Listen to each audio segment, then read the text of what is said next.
السلام علیکم. The special report with Mudassar Iqbal کے ساتھ حاضر خدمت ہے. ناظرین, آج بھی فوجی عدالتوں پر کارروائی کے حوالے سے حکم امتناع کی استدعا کو مسترد کر دیا گیا اور جولائی کے تیسرے ہفتے میں اب سماعت کو ملتوی کر دیا گیا ہے. آج کی سماعت میں کیا صورتحال رہی ہے, اٹارنی جنرل نے کیا جوابات دیے ہیں اور کیا معاملات رہے, اس پر ہم بات کریں گے. ہمارے نمائندے ذوالقرنین اقبال موجود ہیں ہمارے ساتھ. جی ذوالقرنین, آگاہ کیجیے گا, آج عدالتی کارروائی میں کیا کچھ ہوا ہے, کیا جوابات دیے گئے؟ مدثر, آج جو اٹارنی جنرل آف پاکستان سے پوچھا تھا سپریم کورٹ نے کہ جو ڈیٹینیز ہیں, جو زیر حراست افراد ہیں فوج کے, ان کو کیا جو حقوق ہے وہ میسر ہیں اور کیا ان سے ملاقاتوں کے حوالے سے کیا سلسلہ ہوگا ان کے گھر والوں کے ساتھ. اس حوالے سے اٹارنی جنرل آف پاکستان نے آج بتایا کہ آئندہ 24 گھنٹے میں رابطہ اسٹیبلش کروایا جائے گا. تمام جو زیر حراست 102 افراد ہیں ان کے اہل خانہ کے ساتھ جو نمبر وہ اپنے گھروں کا دیں گے ان سے ان کا بات کروائی جائے گی اور پھر ہفتے میں ایک دن ان کی ملاقات کا بندوبست کیا جائے گا اپنے اہل خانہ کے ساتھ. چیف جسٹس آف پاکستان نے کہا کہ کیا ہی بہتر ہوگا کہ اگر عید کے اوپر تمام جو 102 افراد ہیں, ملزمان ہیں, ان کے گھر والوں کے ساتھ ملاقات کروا دی جائے. اس کے علاوہ اٹارنی جنرل نے یہ بھی کہا کہ بہترین کھانا اور طبی سہولیات فراہم کی جا رہی ہیں بوقت ضرورت جو ملزمان ہیں ان کو, جبکہ اس کے ساتھ انہوں نے کہا کہ گھر سے جو کھانا ہے جو ان کے اہل خانہ لے کر آئیں گے اس کی اجازت نہیں ہوگی, کیونکہ کھانے سے اگر کسی ملزم کو نقصان ہو گیا تو جن کی حراست میں وہ سارا معاملہ ان کے سر پہ آ جائے گا اور ایسی کوئی لیبارٹری یا کوئی میکینزم موجود نہیں ہے جس کے کھانے کو جو ہے نا چیک کیا جا سکے, پکے ہوئے کھانے کو. البتہ اہل خانہ اگر کوئی فروٹس وغیرہ لانا چاہیں, کوئی ریڈنگ میٹیریل یعنی کتابیں وغیرہ دینا چاہیں اپنے جو ملزمان ہیں ان کو, تو وہ اس کی سہولت ان کو ضرور فراہم کی جائے گی. تو یہ اٹارنی جنرل آف پاکستان کا جو ان عدالتی سوالات کے اوپر جواب تھا.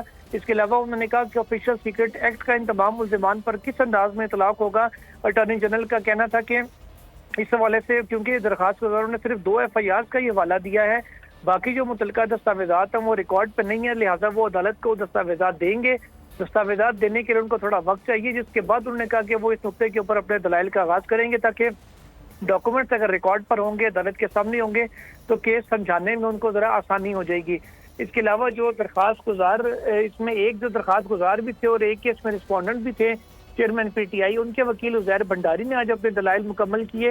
اس کے علاوہ زبان وردک جو درخواست گزاران میں سے تھے, انہوں نے انہیں اپنے تحریری دلائل کو اپنا دے دیا اور کہا کہ وہ عدالت کا وقت بچاتے ہوئے صرف تحریری دلائل پر ہی اکتفا کریں گے.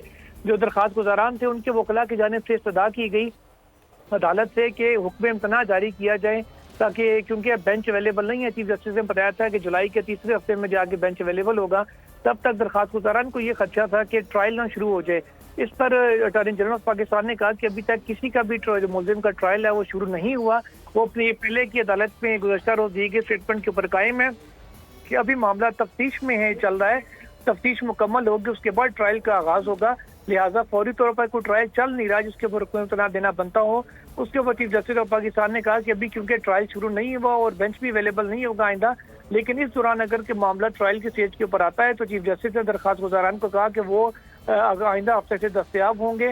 اس حوالے سے اگر کوئی معاملہ سامنے آئے تو پھر اس کو اس وقت دیکھ لیا جائے گا. تو جو حکم امتناع دینے کی سزا تھی عدالت نے اس کو مسترد کیا. البتہ جو زیر حراست افراد ہیں ان کو فیسیلیٹیٹ کرنے کے حوالے سے واضح احکامات دیے, خاص کر جو خواتین ہیں ان کو, بچوں کو, صحافیوں کو اور وکلاء کے حوالے سے چیف جسٹس آف پاکستان نے کہا کہ ان کا خاص خیال رکھا جائے اور وکلاء اور صحافیوں کو کسی بھی صورت میں ہراساں نہ کیا جائے. یہ واضح ہدایات عدالت کی جانب سے دی گئی ہیں. ٹھیک ہے, بہت شکریہ ذوالقرنین اقبال, آپ ہمیں تفصیل کے ساتھ. تو کی جانے یار امیرہ روٹی بندہ کھا جاندی ہے. یونان میں کشتی الٹنے کا المناک حادثہ. اداس آنکھیں, چہروں پر مایوسی, دلوں میں اب بھی پیاروں کے بچ جانے کی آس. میری درخواست ہے وزیر اعظم اگے جلدی تو جلدی میرے بچے دی تلاش کی جائے.